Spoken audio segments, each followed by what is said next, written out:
এইজোপা নাহৰ গছ আৰু এই নাহৰ গছৰ পাততে আজি বহাগ বিহুত প্ৰথম দিনটোতে নাহৰৰ পাতত লিখিব লাগে। দেৱ দেৱ মহাদেৱ নীলগ্ৰীৱ জটাধাৰ বাত বৃষ্টি হৰং দেৱ মহাদেৱ নমস্তুতে। এই নাহৰ পাতত লিখি পেলাই এই মন্ত্ৰটো লিখি ঘৰৰ চালত বা ঘৰৰ মুধচত গুজি থ'ব লাগে।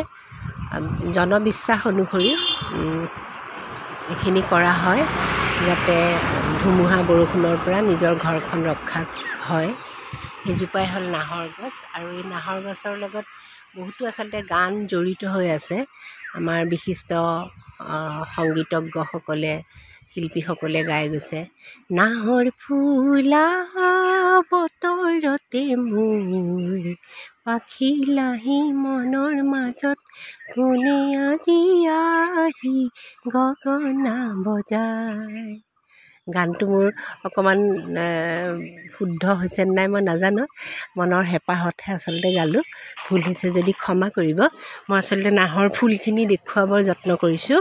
ইমান ধুনীয়াকৈ ফুলি আছে চাওকচোন আপোনালোকে।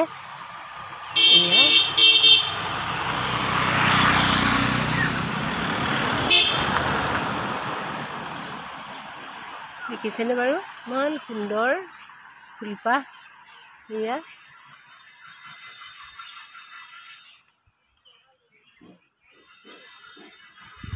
এয়া মোৰ ঘৰৰ ওচৰতে আছে এই গছজোপা, বৰ ধুনীয়া।